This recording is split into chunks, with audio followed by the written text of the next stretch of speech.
All right, let's jump right in. If you're studying ICT or honestly just have a real fascination with how massive software systems are actually pieced together, you are in the exact right place. Today, we're diving into a really crucial topic for this explainer: object-oriented methodologies.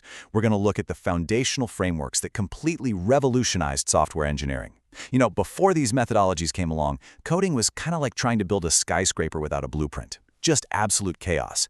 Think of this explainer as discovering those architectural blueprints that took all that chaotic coding and turned it into a highly structured, scalable engineering discipline.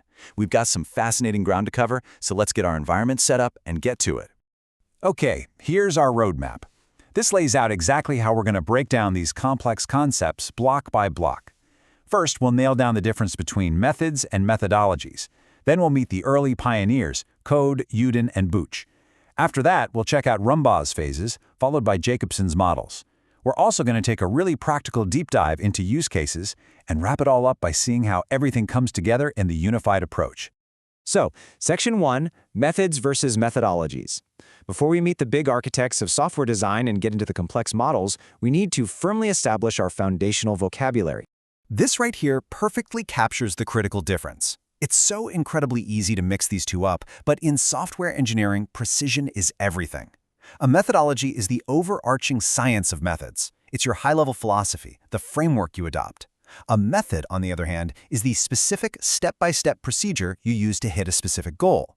So if your methodology is the scientific theory of building a house, your method is the exact sequence of pouring the concrete and laying down the bricks. Make sense? Moving right along to Section 2, Code, Uden, and Booch.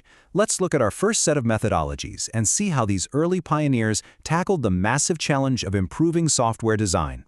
We'll start with Code and Uden. Their object-oriented analysis methodology keeps things incredibly practical and tightly focused on three main pillars. First up, identifying classes and objects. Basically, figuring out what the things in your system actually are, which, let's be real, is often the hardest part of early design. Second, identifying structures. How do all these things fit together? And third, rigorously defining the subjects, their attributes, and their methods. It's just a really clean, straightforward way to start conceptualizing a problem. Next, we have Grady Booch. His methodology is super interesting because it uniquely spans both the analysis and design phases. Check out his micro-development process here. Notice how, instead of a straight line, it's a continuous, flowing cycle. You identify the classes. Then you identify the semantics of those classes and objects. From there, you map out the relationships between them. And finally, you define the interfaces and implementations. And since it's cyclical, you just keep iterating, refining everything as your understanding of the system gets deeper. Now, if we zoom out to Butch's macro development environment, we get the full comprehensive life cycle. It kicks off with conceptualization, nailing down the basic needs of the software. Then it flows through analysis, designing, development, and finally maintenance.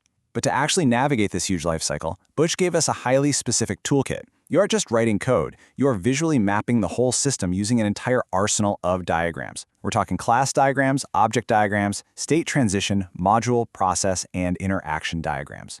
It was a massive leap forward for visual software design. All right, Section 3, Rumbaugh's OMT phases. Next up is James Rumbaugh. His object modeling technique, or OMT for short, brings a highly structured four-phase approach to the table.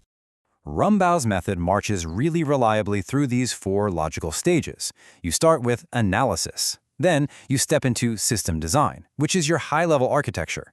Third is object design, where you define your objects in painstaking detail. And lastly, implementation. That's where the actual coding happens. It's this beautifully logical progression, taking you from abstract problem solving straight down to concrete code. Let's look a little closer at that crucial first step. The real kicker in Rumbaugh's analysis phase is that it doesn't just stop at a simple problem statement. No way! It demands a full three-dimensional view of the problem. You absolutely must define the object model, which captures the static aspects of the system. Then you need the dynamic model, to map out the behavioral aspects over time. And finally, the functional model, which handles data transformations and the functional aspects. By forcing developers to look at the system from these three distinct angles, Rumbaugh basically ensured that no requirement slipped to the cracks. Okay, Section 4, Jacobson's OOAD models. Here is where we introduce a true game changer: Ivar Jacobson's object-oriented software engineering. You might also hear it called OOAD or sometimes objectory. Jacobson's methodology was created with one very specific goal: to tame the beast of large, real-time systems. Jacobson views OOS as the absolute heart of system development methodologies. He knew that to safely handle massive, complex software, you need strict organization. So he structured the whole life cycle into 5 really rigorous models. You've got the requirement model, the analysis model, the design model, the implementation model, and the testing model. Every single phase of development gets a dedicated, formalized model to keep it in check. Just look at the hierarchy here. It's brilliant. Everything, the requirement model, analysis model, design model, implementation model, and testing model, it all branches out directly from one central overarching concept right at the top, the use case. In this methodology, the use case literally drives the entire development process. You don't build a single component, you don't run a single test unless it traces directly back to a use case. Which brings us perfectly to Section 5, a deep dive into use cases. Since Jacobson made use cases the sun at the center of our software engineering solar system, let's really zero in on them. Grasping this is absolutely vital for understanding modern software requirements and, let's be honest, passing any undergrad ICT design course. So, what exactly is it? In the simplest terms, a use case is a scenario for understanding system requirements. It's an interaction between the users and the system.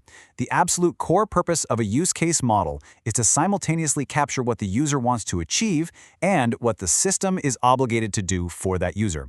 It completely flips the script, forcing developers to stop thinking like programmers and start thinking like the actual humans who will use the software. Let's make it concrete. Imagine you're building a library system. On the outside, you have your actors, like the member on the left and the supplier on the right. Inside that boundary box, that's the library system itself. Those little ovals are the use cases: checking out books, getting an interlibrary loan, purchasing supplies. You can clearly see exactly who interacts with what. The member obviously doesn't interact with purchasing supplies, and the supplier isn't checking out books. It just creates perfect clarity around boundaries and interactions. But listen, a diagram alone isn't enough to code from. To make a use case actually work in the real world, it cannot be vague. A proper use case description has to explicitly document exactly how and when it begins and ends.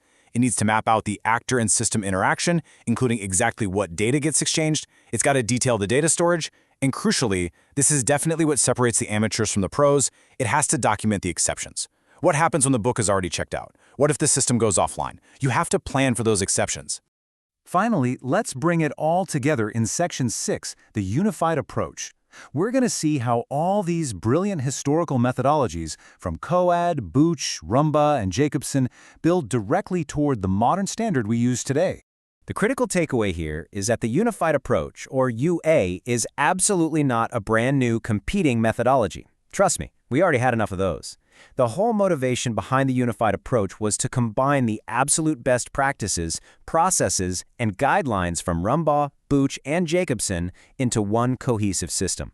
It takes Rumbaugh's phases, Booch's highly detailed diagrams, and Jacobson's use cases and binds them all together using UML, the Unified Modeling Language. It's basically the ultimate supergroup of software engineering. And that brings us to the end of our deep dive into object-oriented methodologies. We've seen how defining clear methods, understanding system phases, and putting the user's goals first through use cases completely transforms software design. So I'll leave you with this question to chew on. How will you apply the synthesized building blocks of the unified approach to architect your next complex ICT project? Remember, don't just write code, architect a solution. Thanks for joining me for this explainer, and happy designing.